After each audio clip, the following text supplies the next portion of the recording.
El libro de Nahum, el capítulo 2. Libro de Nahum, el profeta Nahum, el capítulo 2.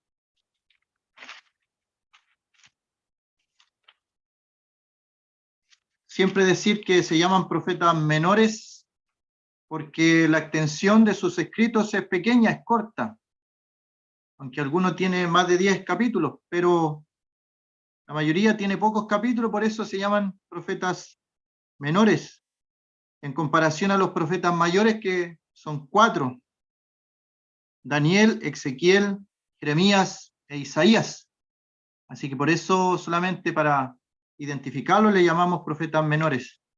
Sí, Nahum, en el capítulo 2, el verso 1, habla de una batalla, una lucha que se aproxima, de un destruidor, de una fortaleza. Habla de un camino, de ceñirse los lomos. Versículo 1 dice: subió destruidor contra ti. Subió destruidor contra ti.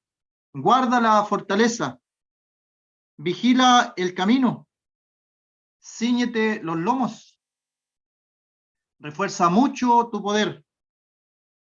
Y ahí podemos ver lo que es, en resumen, algo de la guerra espiritual en el día de hoy. Identificamos al destruidor, identificamos a este destruidor como Satanás, el enemigo de las almas, el acusador de nuestros hermanos, el que viene a hurtar, matar y destruir. Y saber que nosotros estamos en una guerra. Tenemos cada día que pelear batallas. El Señor venció al que tenía el imperio de la muerte, a Satanás. En la cruz del Calvario exhibió públicamente a todas las potestades, dice el libro de Colosenses. Él nos dio la victoria sobre el enemigo, sobre el maligno, posicionalmente. Pero en forma práctica, diariamente, como creyentes, tenemos nuestras batallas, nuestras luchas espirituales. Y hay que tener cuidado también, porque en el día de hoy, en algunas congregaciones, se van a un extremo respecto a la lucha espiritual. Y en otras congregaciones se van al otro extremo, negando que existiera alguna lucha espiritual, por lo que decía yo anteriormente respecto a que el Señor triunfó y venció. Y otros se van al otro extremo, de pensar de que todo es una lucha espiritual, y ven demonios y espíritus por todos lados. Ahí están los dos extremos.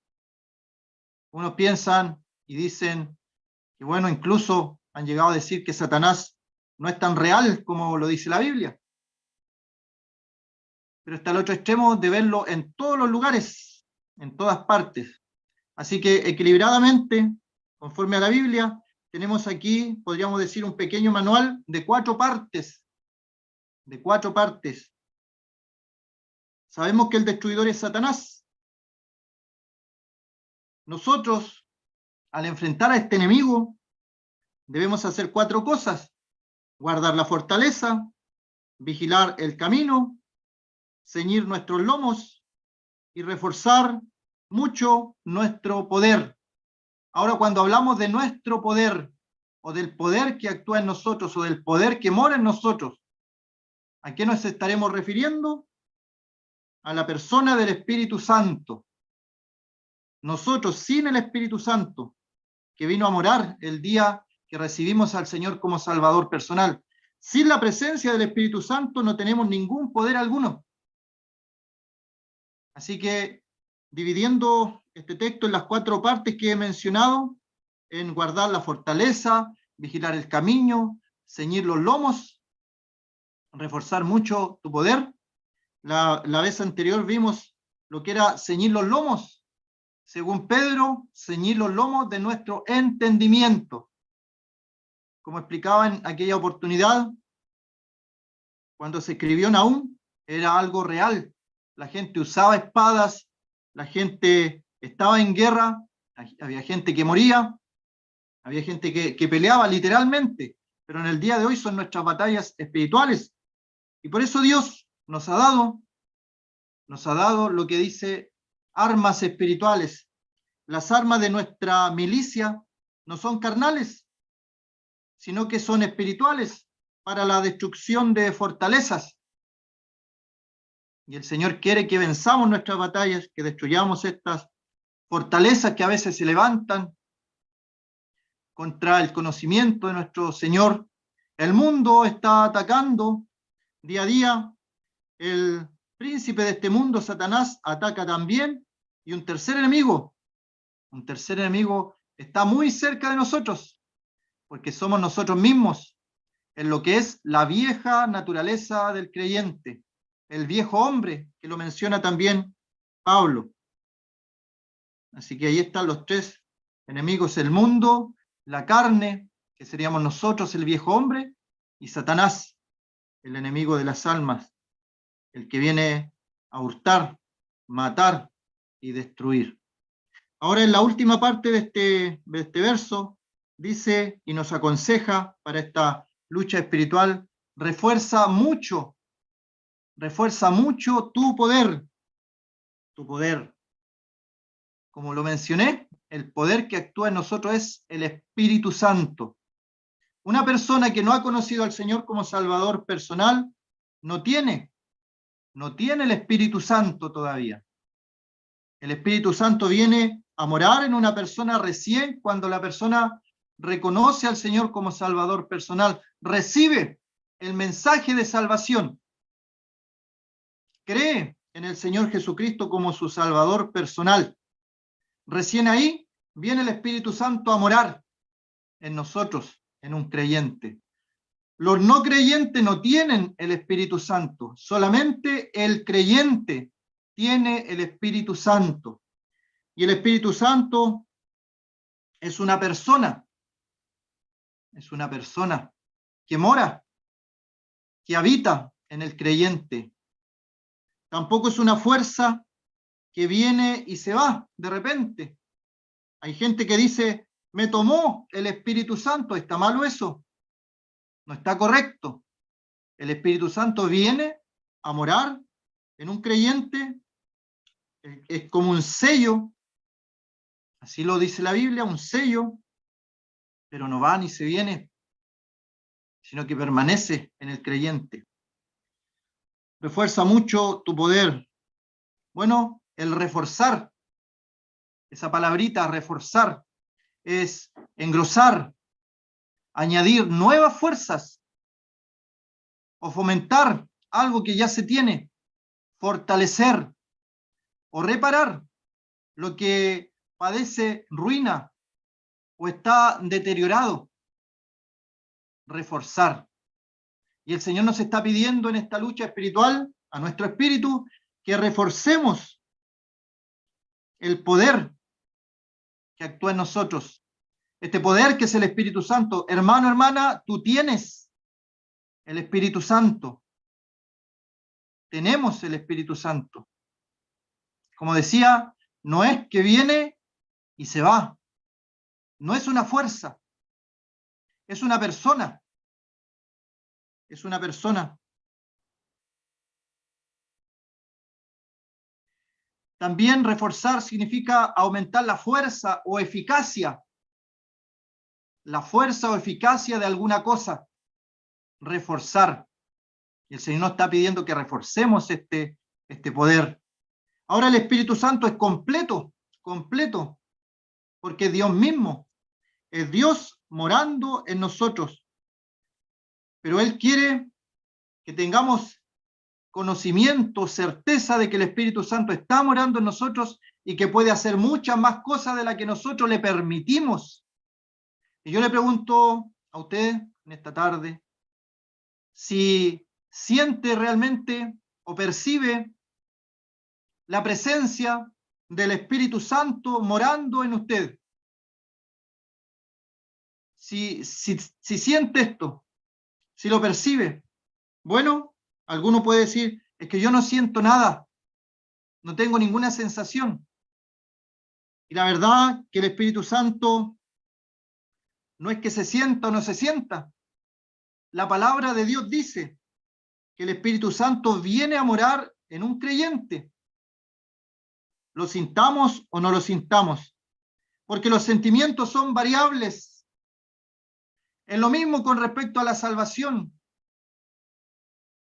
Hay gente que piensa que tiene que sentir algo para recibir al Señor como Salvador, o al momento de recibir al Señor como Salvador. Y piensa en alguna cosa como que desciende algo, o siente un fuego, o siente alguna cosa. Pero la palabra de Dios respecto a la salvación es por creer, es por fe, es por recibir el mensaje de salvación.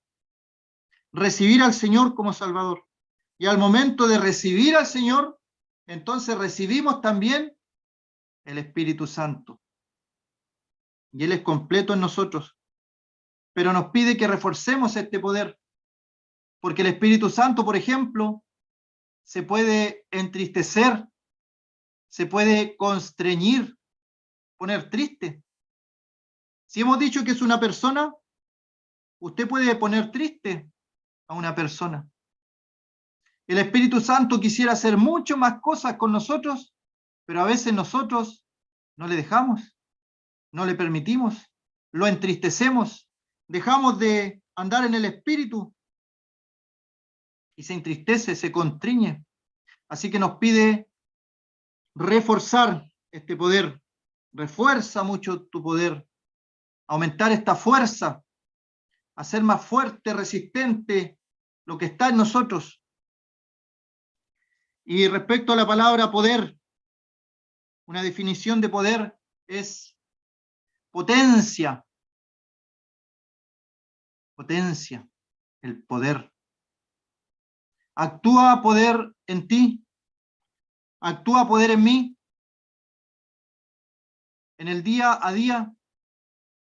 Experimentamos que andamos con el Espíritu Santo, que andamos con el Señor, que Dios Padre está con nosotros.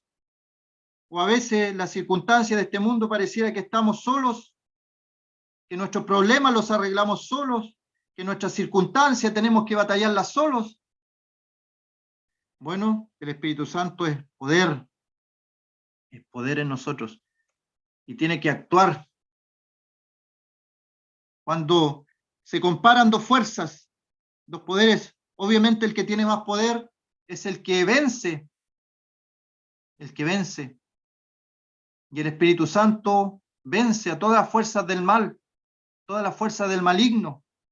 No hay fuerza más poderosa que la que está en nosotros a través del Espíritu Santo, porque es Dios mismo morando en nosotros. Él es más fuerte que todo, así que nadie es capaz de vencerlo. Reforcemos ese poder. En el Nuevo Testamento, comenzando lo que es la iglesia, en el libro de los Hechos, capítulo 1, se habla de este poder. Dice Hechos capítulo 1, versículo 8, pero recibiréis poder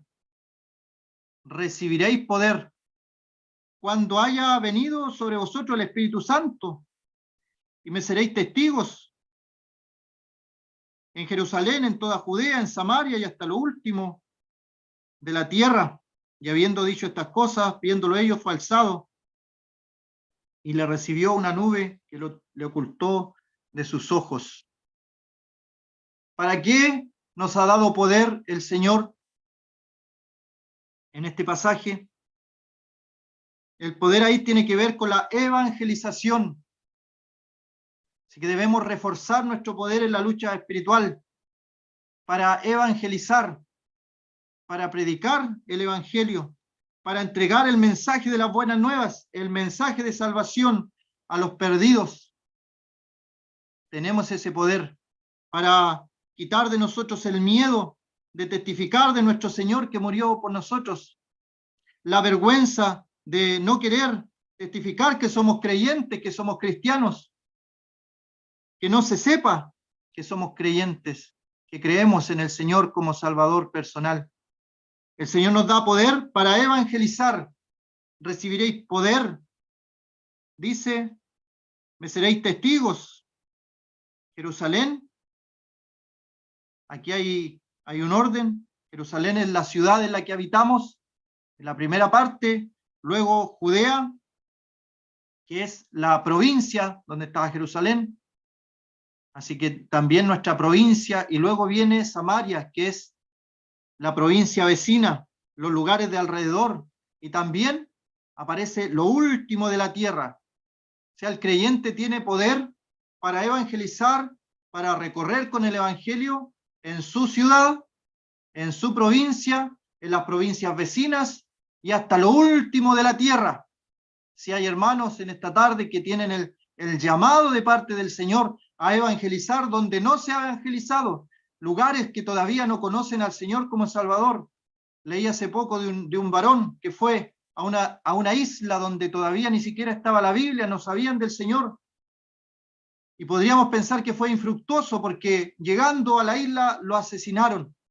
Él iba con el mensaje y lo asesinaron. No estamos hablando de otros años, es hace 2 años. No conocían al Señor, él sintió el llamado de ir a predicarle a ellos y lo asesinaron. Otros siguieron el mismo llamado a la misma isla y se está trabajando allí hasta lo último de la tierra. ¿Y quién nos da el poder? ¿Quién le dio el poder a ese hermano para vencer el temor a la muerte? Que no le importaba lo que le pasara en su cuerpo, sino que él fue y evangelizó allí, aquellos lugares donde todavía el Señor no había sido predicado. El Espíritu Santo es un poder para la evangelización. Otro pasaje que nos habla de esta palabra es en Efesios. Efesios capítulo 3, versículo 20. Dice, y aquel, en mi Biblia está con mayúscula ese aquel, y aquel que es poderoso para hacer todas las cosas mucho más abundante de lo que pedimos o entendemos, según el poder que actúa en nosotros, según el poder que actúa en nosotros. Y vuelvo a la pregunta que hice. ¿Está actuando en nosotros este poder? Poder superior, poder celestial, poder divino del Espíritu Santo. ¿Está actuando en nosotros? ¿Y aquí con qué tiene que ver este poder? Cuando está escribiendo Pablo, este poder tiene que ver con la vida de oración. La vida de oración. ¿Cómo está nuestra vida de oración? Cuando oramos, cuando pedimos algo, ¿está actuando este poder en nosotros? Según el poder que actúa en nosotros. Él viene diciendo lo que pedimos o entendemos. Dios hace todas las cosas que pedimos, entendemos, mucho más abundantemente de lo que pedimos o entendemos. O sea, nosotros pedimos algo y el Señor aumenta grandemente lo que estamos pidiendo, pero agrega según el poder que actúa en nosotros. Y ahí se está refiriendo al Espíritu Santo. ¿Está actuando este poder en nosotros? Vemos que cuando oramos actúa este poder en nosotros, que hay una conexión directamente con el cielo, porque nosotros tenemos el Espíritu Santo.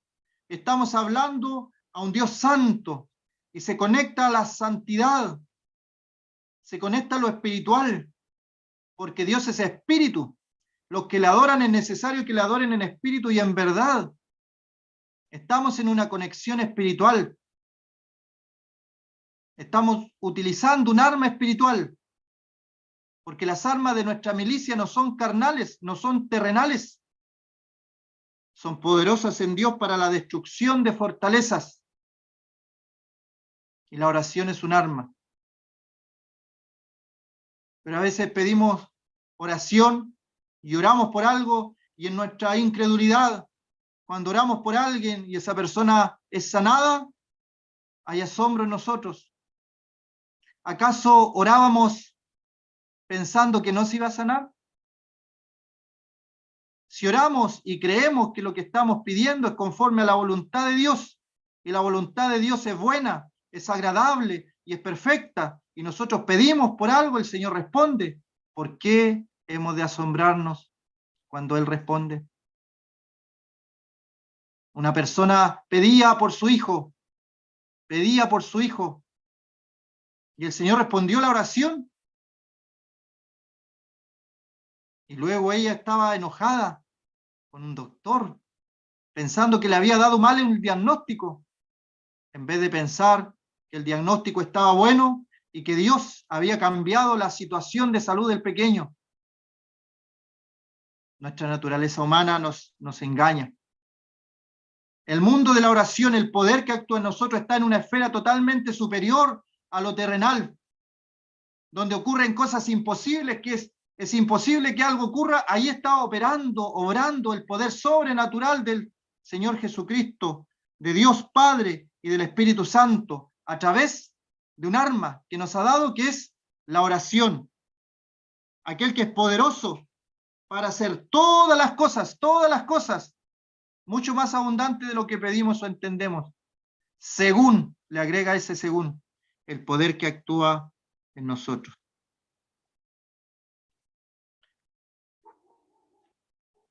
En Juan capítulo 14, Juan capítulo 14,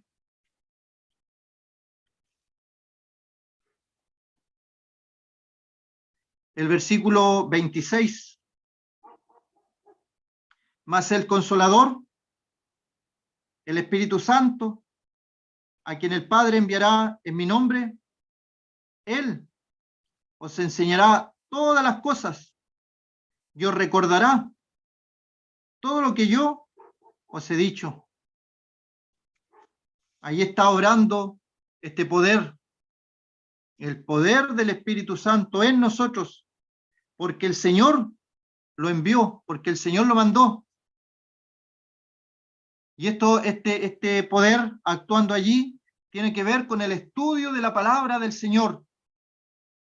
El estudio de la palabra del Señor. ¿Acaso habrá que ir a un lugar específico para entrar en las profundidades de la palabra del Señor? ¿Habrá que tener títulos y títulos para que el Señor nos muestre algo en su palabra? ¿Qué dice el Señor? Que Él nos ha dejado su Santo Espíritu. Y el Santo Espíritu os enseñará todas las cosas. Os enseñará todas las cosas. Tomará de lo suyo y lo va a hacer saber a nosotros. Os recordará todo lo que os he dicho. ¿Cuántos testimonios hay de hermanos que sin saber incluso leer, aprendiendo a leer con la palabra de Dios, han sido de bendición al pueblo de Dios? El Señor levanta a quien quiere con el poder de su Santo Espíritu. Obviamente todo lo que se haga para el estudio de la palabra del Señor va a ser de bendición, va a ser para la gloria del Señor. Pero si alguien pensara, yo no tengo acceso a esas cosas, por ejemplo, ¿acaso está fuera? De ninguna manera.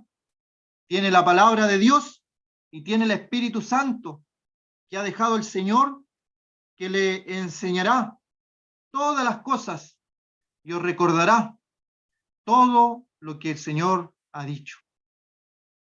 El Espíritu Santo, este poder que debemos reforzar, tiene que ver con estudiar la palabra de Dios.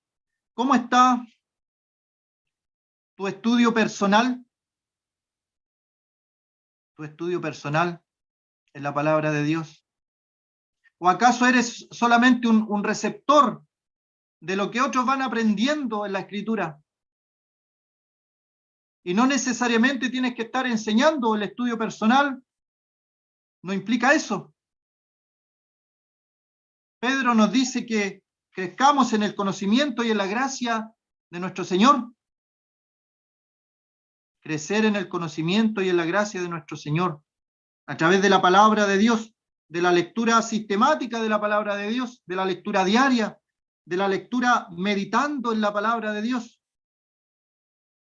diariamente. Y esto no es solo para los varones, las hermanas también.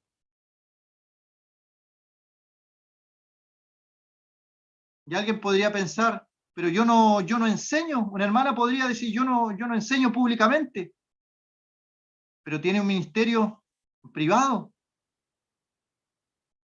Y el Señor ocupa eso también. Y vemos allí a Priscila, por ejemplo, con su esposo, cómo llaman aparte a alguien para enseñarle más perfectamente lo que estaba enseñando. Y he sido también bendecido con eso, de que una hermana me haya encaminado en alguna enseñanza más correctamente, estando atenta a lo que uno dice, las hermanas. Así que esto también es para las hermanas el estudio sistemático, estudio diario de la palabra del Señor. Timoteo fue instruido también por su madre, por su abuela, en la palabra del Señor, que desde niño había sabido las sagradas escrituras. ¿Y cómo pasó eso? Una madre y una abuela enseñando a su hijo, a su nieto, la palabra de Dios, en el poder del Espíritu Santo. La carta del apóstol Pablo a Tito, capítulo 3, Tito, capítulo 3, versículo 5. Dice Pablo, nos salvó, no por obra de justicia que nosotros hubiéramos hecho, sino por su misericordia, por el lavamiento de la regeneración y por la renovación en el Espíritu Santo, el cual derramó en nosotros abundantemente por Jesucristo nuestro Salvador. El Señor, ahí está también. El Espíritu Santo y la renovación en el Espíritu Santo. Y dice el apóstol que este Espíritu Santo ha sido derramado en nosotros, no un poquito, no lo mínimo, no lo justo, sino que ha sido derramado abundantemente por Jesucristo nuestro Salvador. Él nos dejó su Santo Espíritu, Él nos dejó el otro Consolador, abundantemente por Jesucristo nuestro Salvador. Él derramó en nosotros el Espíritu Santo.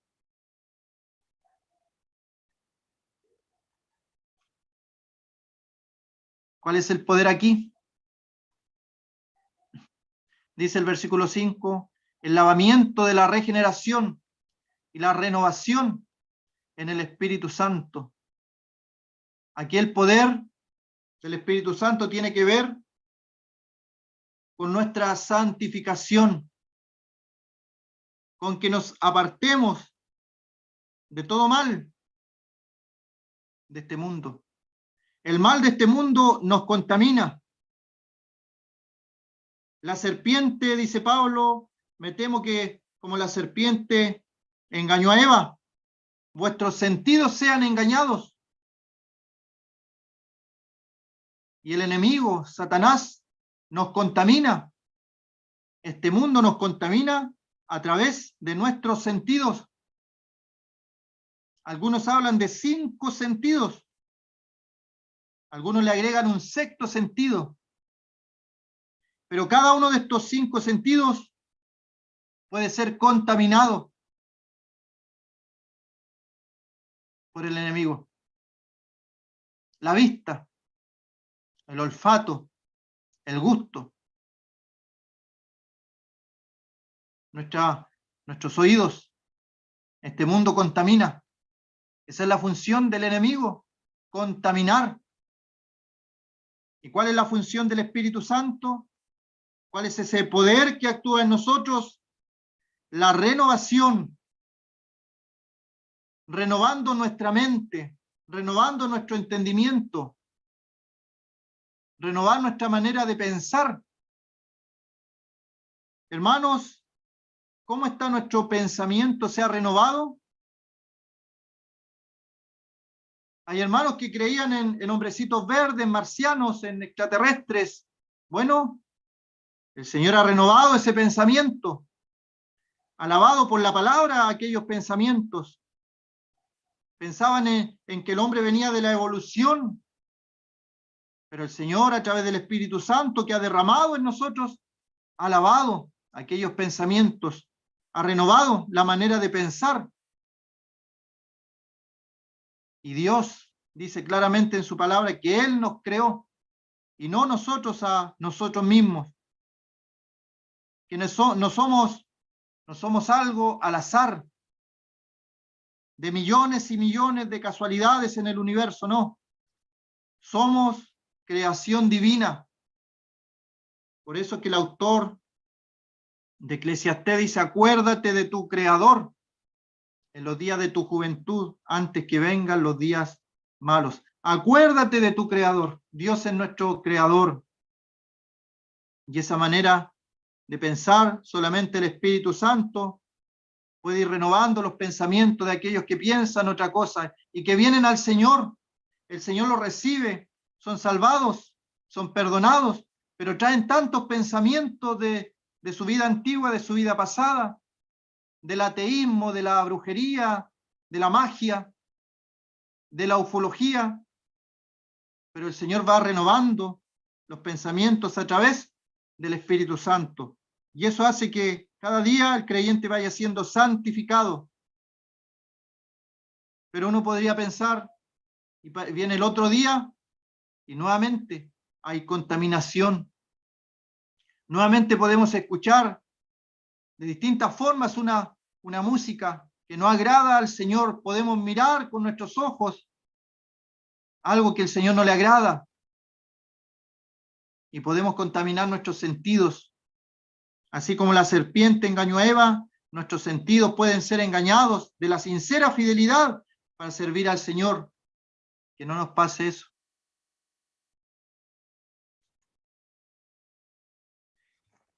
Y un pasaje en el Antiguo Testamento, en el libro de Zacarías. Zacarías, capítulo 4. Zacarías, capítulo 4. Zacarías 4, el versículo 6. Entonces respondió y me habló diciendo, esta es palabra del Señor a Zorobabel, que dice, ni con ejército, ni con fuerza, sino con mi espíritu, ha dicho el Señor de los ejércitos. No con ejército, ni con fuerza. ¿Sabe que esto tiene que ver con nuestra confianza? ¿En quién está fundada nuestra confianza? Una cosa. Porque el pueblo estaba confiando en sus fuerzas, estaba confiando en el ejército. Y a veces nosotros podemos confiar en otras cosas que no son Dios.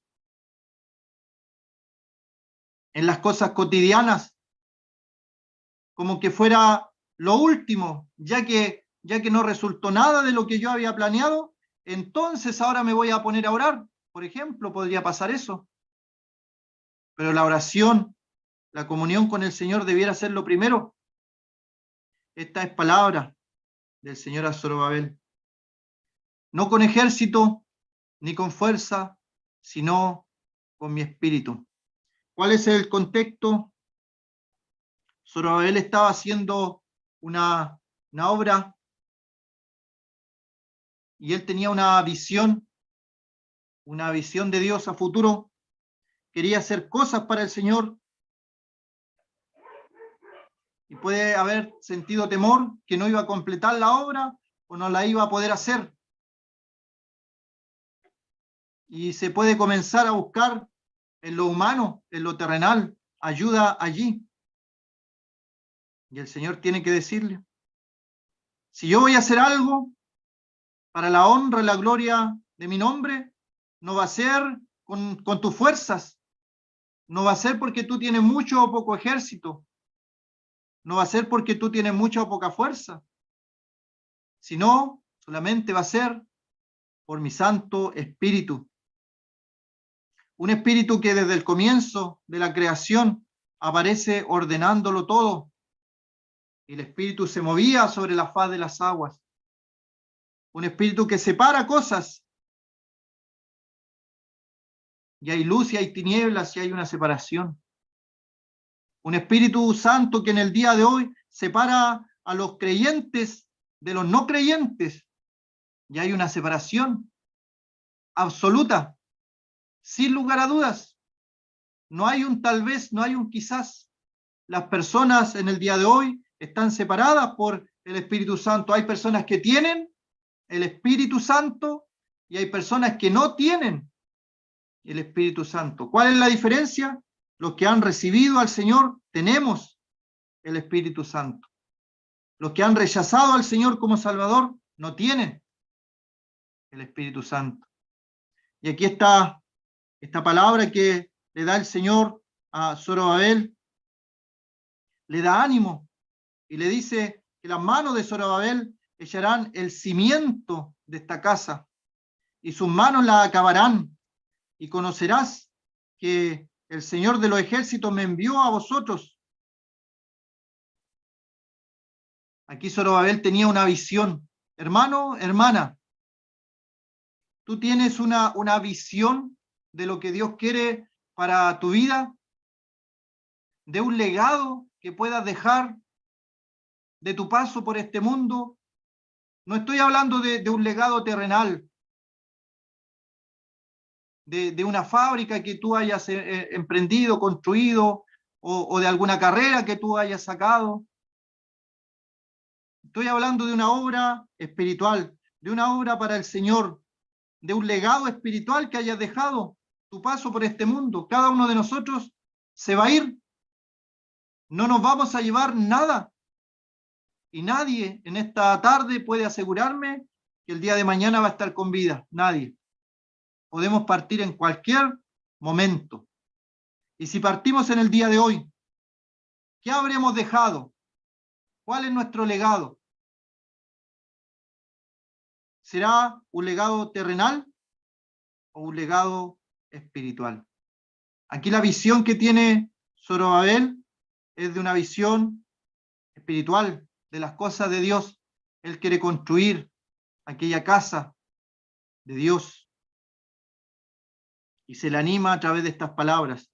Así que si quieres tú construir algo para Dios, no va a ser ni con tus fuerzas ni con las ayudas que tú tengas que representan el ejército, va a ser con el Espíritu Santo de Dios.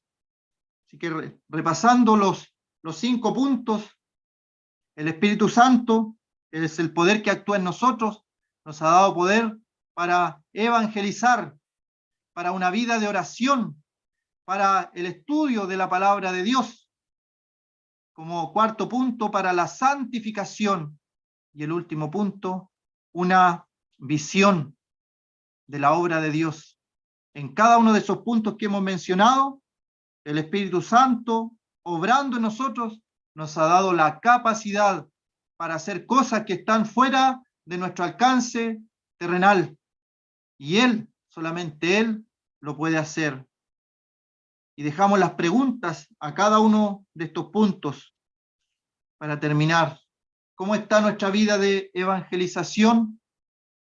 ¿Todavía nos da temor, vergüenza, evangelizar, hablar del Señor a las personas que se cruzan en nuestro camino, que por distintas razones conocemos?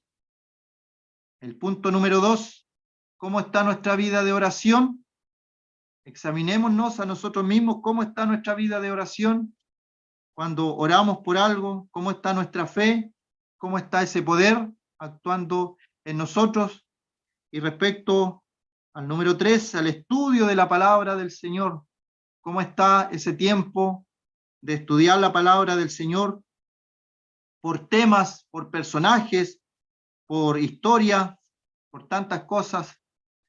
Y la santificación, el número 4, cómo está nuestra vida de santificación, cada día apartarnos de lo malo y buscar las cosas buenas. Y lo último, ¿cuál es el sueño? ¿Cuál es el sueño que Dios te ha dado para tu vida? Hay cosas que el Señor solamente ha puesto en tu corazón para que las hagas. Y tal vez sea ese el propósito en tu vida, en este mundo, que el Señor ha puesto para que lo hagas. No con tus fuerzas, ni con ejército, sino con el Espíritu del Señor. Vamos a dejar hasta ahí la palabra del Señor. Que el Señor bendiga su palabra.